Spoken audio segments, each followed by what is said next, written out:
Guy has to, in his mind, separate his life with his woman and all those things that he had, and gear his mind to go in and fight in a war, man. That's right. To get him ready for battle. He can't have those things in his mind. He has to kind of like have a compartment in his mind and put that away, man. Put it to the side, and that's what brothers have to do in this truth.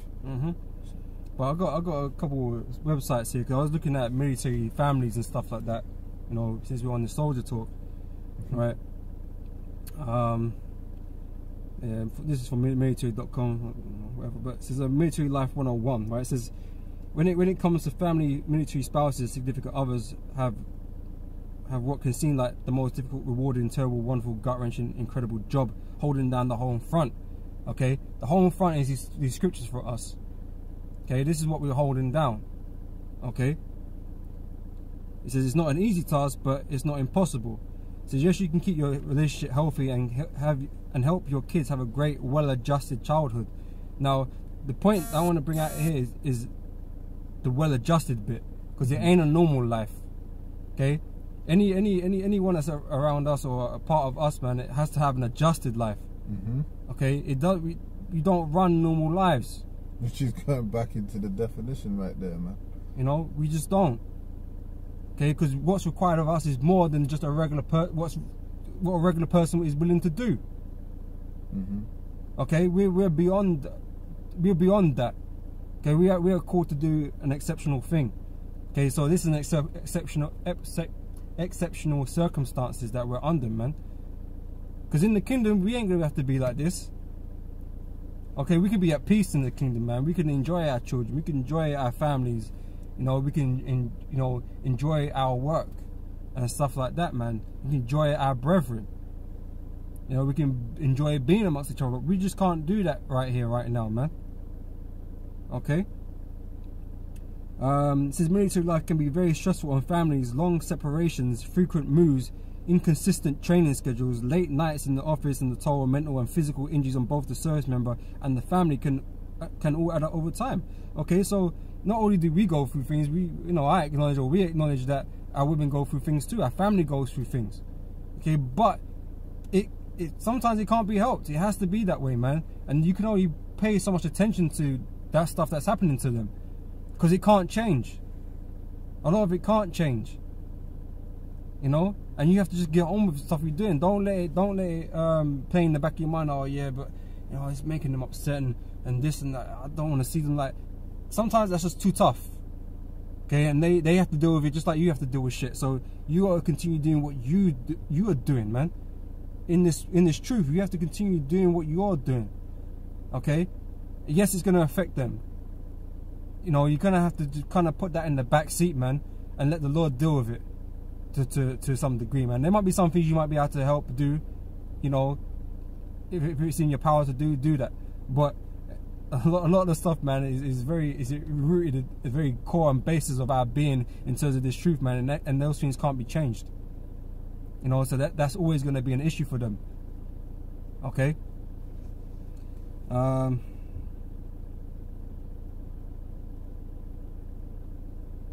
It says about.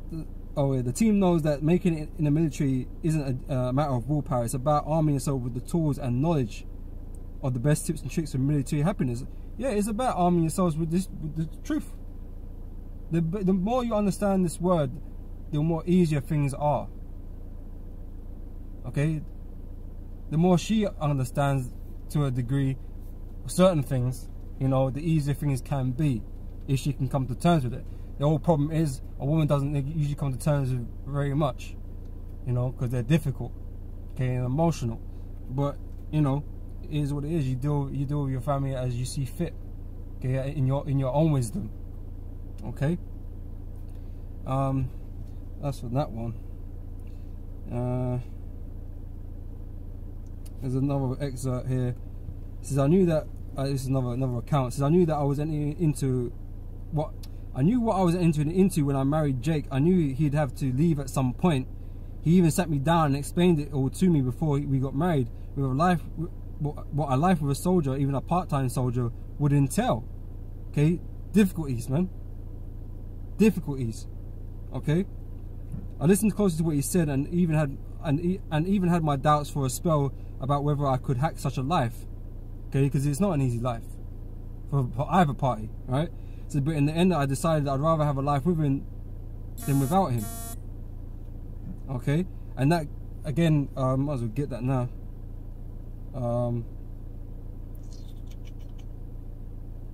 Where is it?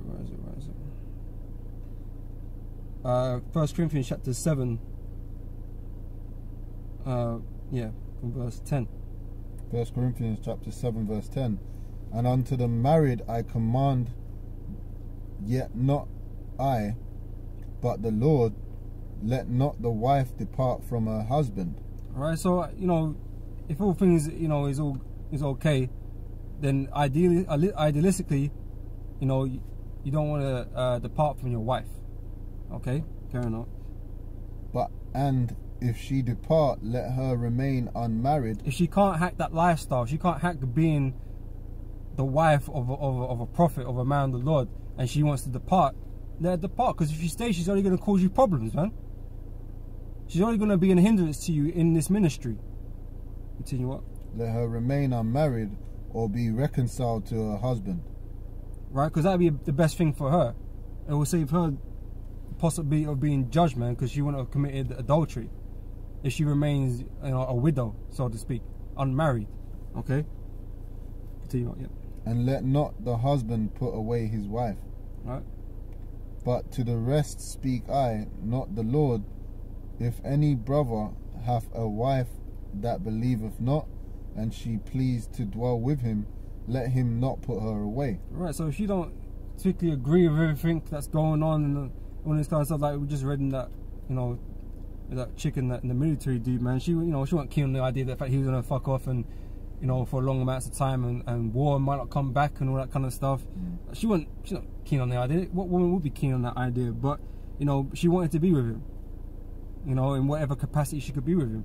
Okay, same with this truth, man. If a woman wants to be with you, regardless of all those things that you're gonna go through together, then if she wants to stay, then so be it.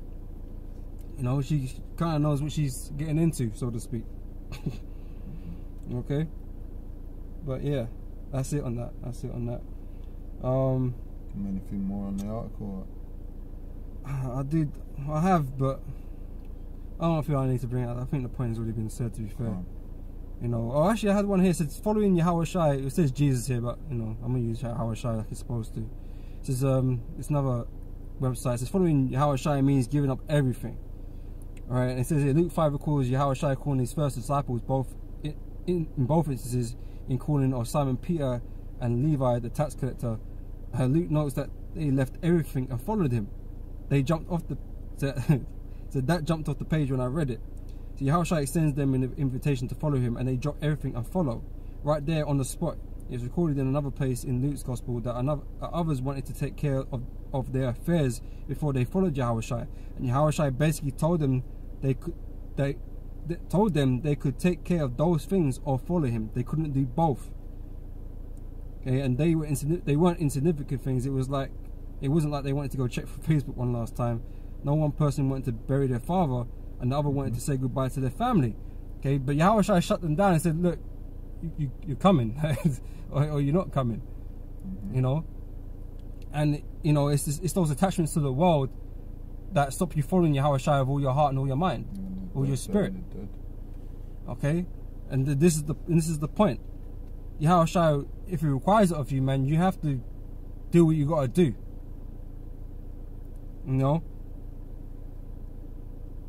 Sometimes you are asked to do things you don't that you're gonna consider hard. But yeah. I said I had other things, man, but I don't feel like I need to read them now, to be honest. I've probably spoken enough about it. But I was looking at things. Did the apostles abandon their wives and kids? Guys said abandoning would be the wrong term, but they would have left them in certain spots. They would have seen them again at some point. But back in the ancient days, man, a journey wouldn't. It's not just like a car journey. You can go drive somewhere for an hour and you'll be in the next destination or whatever. A journey might be a month or two away, man. to go, preaching in different parts of the world. It might have took them a month or two to travel there and come back. You might not see them for 4 or 6 months. And that's just the reality of it, man. Like, we kind of move on a similar level. In this time, the Lord has mercy in the sense that it's not like that. We don't have to travel places to teach this word now. The Most High has given us the internet to be able to push the word throughout the 4 corners. So we don't really have to go anywhere to do that. So, we're relatively close to our families at all times, I guess. It's just, it's just all good for them, but it's still not enough for them. They want you to be around them 24/7, which, me personally, I just can't do. My spirit just can't deal with that. But I got the account. Yeah, but 1 second. So. But that's just the kind of mode that we're in, being in the truth, man. We need some time to chill, man, from family life and stuff like that, man, because it's not, again, like I said, it's not how you want it to be, man. It ain't perfect, okay? And things are not perfect, that's including yourself. It pisses you off, man. You piss yourself off, okay? Go on. It's lucky. I got that account that was mentioned in the article, which is Matthew 8. I'll start from verse 21. Now, just before I read this, scriptures tell you that Yahushua was an austere man, which means serious, right? Matthew 8 and 21. And another of his disciples said unto him, Lord, suffer me first to go and bury my father. But Yahushua said unto him, Follow me, and let the dead bury their dead. And when he was entered into a ship, his disciples followed him. So he just turned and entered into the ship, and who was with the Lord was with the Lord. Yahushua said he's of his father's business, man.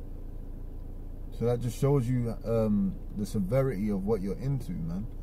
You got to be in it or not in it, and that's how serious the Lord put it to his disciple, man.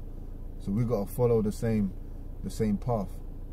That's right, man. And you go through the scriptures, man. The prophets, the men that the Lord chose, man. Some of them are asked to do what might be considered extreme things to do, man.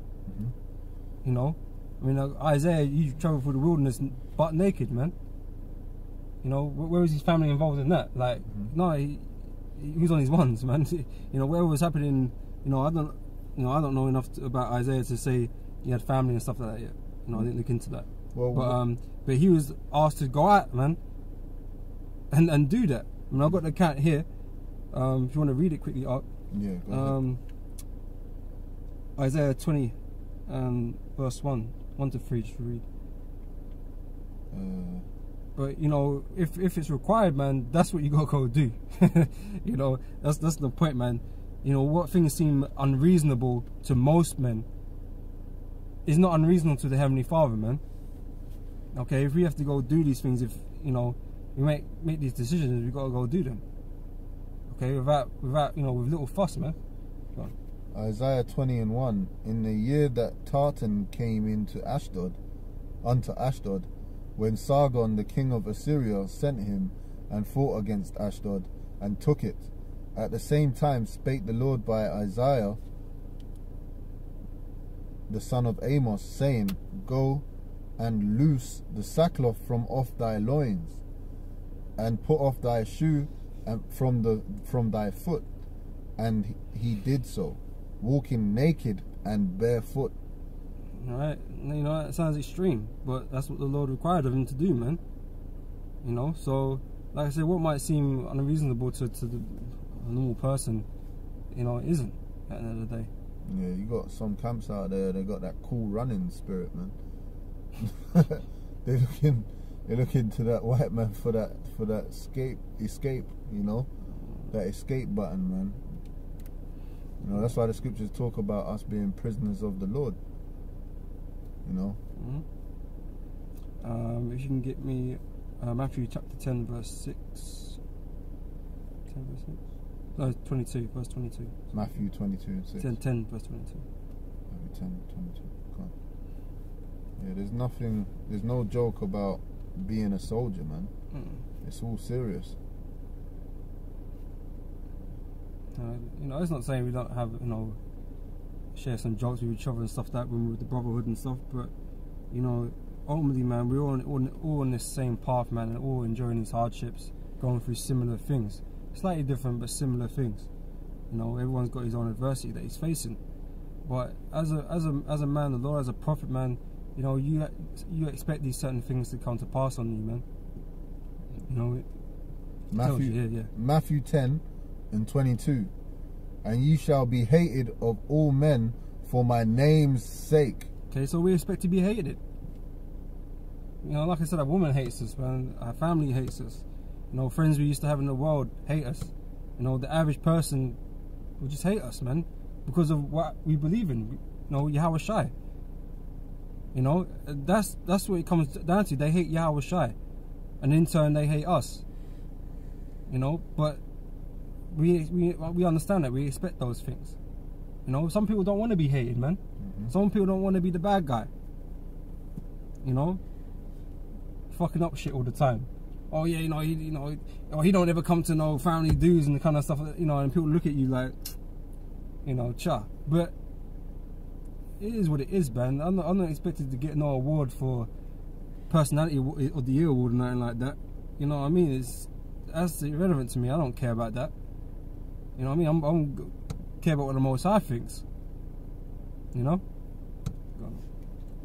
But he that endureth to the end shall be saved. So you got to endure into the end. So you have to go through all these things. You have to endure all these things. Okay? Alright. I read that one already, actually. Grab me Mark chapter 10, verse 28, please, Art. Salaki, I heard you, but I was kind of like meditating on the scripture there, man. Salaki, yeah, Matthew 19. No, Mark 10 and 28. Mark 10 and 28. It says, then Peter began to say unto him, lo, we have left all and have followed thee. And Yahushua answered and said, verily I say unto you, there is no man that hath left house, or brethren, or sisters, or father, or mother, or wife, or children, or lands, for my sake and the gospel's, but he shall receive 100-fold now in this time houses, and brethren, and sisters, and mothers, and children, and lands, with persecutions, and in the world to come eternal life. Alright, so you know if we lose anything, man, because of what we have to do, you know, because we at the end of the day we're on unmoving objects. We're not persuaded by certain things in the world. You know, if we lose things because of that, then so be it.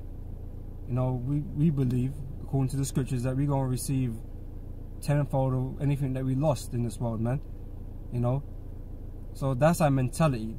It's, you know, it's aggravating when you're dealing with shit, man, but you're like, fuck it, man. Ultimately, if you can bring your mind to say that, man, fuck it, it don't matter. You know, at the end of the day, the Lord's got you, man, and you put your trust and your faith in Yahweh Hashem, Yahweh Shai, that at the end of it all, man, it's all going to be worth it, man, because ain't nobody else going to be able to understand that for you. You have to understand that for yourself.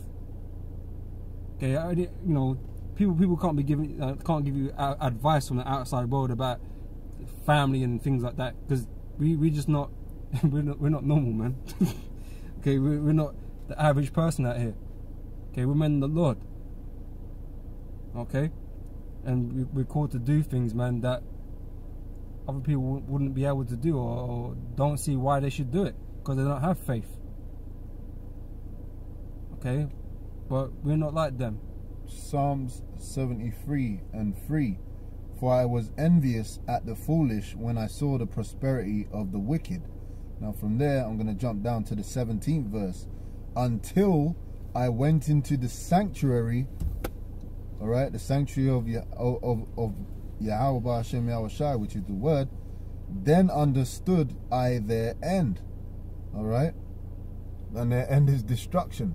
So don't be envious of the prosperity of the people in this world, man, and men that may look like you, but they're not thinking like you, man. Alright? If you're an Israelite, man, your mind is not supposed to be the same as the average Negro or whatever tribe that's walking around in this world, looking at this world from the worldly perspective, man. You're supposed to have a different mind. You're supposed to be a new man. But anyway, that's a video for another time. But yeah, one last thing, man, before we close up, man. You know, it's not about appeasing others, man. You know, that's the real bottom line. It's not about appeasing others. You know, we're exceptional people in the task that we're given to do, man, and we can't be wavering in that result. So we're not out here to appease people. You know, you might want to because you feel bad for them or all that kind of stuff, but at the end of the day, you're on a mission and you have to fulfill that mission, and that mission has to be, you know, you have to finish that mission at all costs. At all costs. So if you have to forsake everything, then that's what you're gonna have to do, man. Okay, don't let nobody stand in your way in terms of this truth, man. Okay, you gotta endure until the end. You gotta face every obstacle and beat every obstacle, man. That's wherever the Most High throws up in front of you. That's right. Okay, don't be bending yourself to appease others, man. Shit.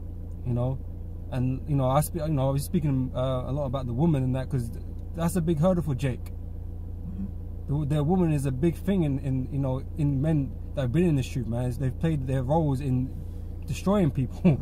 Hey, we just read it. Their end was he learned their end, right, which was death and destruction. Scriptures tell you through with the woman was the beginning of sin, and through her we all die. Well, guess what? A woman's gonna be the reason why a lot of guys ain't gonna make it. And that's the point. You know, so we all got to dwell with wisdom when it concerns our women and stuff like that. And like I said, we don't have the ideal relationships that everyone, aspires to have. Yeah. But fuck it, it don't matter. Fuck it doesn't matter, man. We're gonna enjoy all that stuff in the kingdom, and that's what we're putting this work in for the kingdom, man. Okay, this world don't mean shit. If your woman can tolerate you, or you can tolerate your woman, then all good. But you know, if it breaks down, then it breaks down. If your child hates you, fuck it, man. Your child hates you, man. You know, you might hate your child, man. You don't know what the fuck's gonna be going on out here, man. But you know, you gotta concentrate on what you're supposed to be doing, man. Okay, which is this word. Okay, you go out here, you teach this word, and you're fighting for the kingdom, man. That's what you're out here for. Fighting for Yahweh Hashem Yahushai. That's right. You know, so with that, brothers, we're gonna say Shalom. All praises to Yahweh Hashem Yahushai. Double honor to the elders, the apostles of GMS, and honors out there to the brethren of Highways and byways teaching the truth in all sincerity. Hey, till next time, brothers. Shalom. Hey, Shalom, Markin.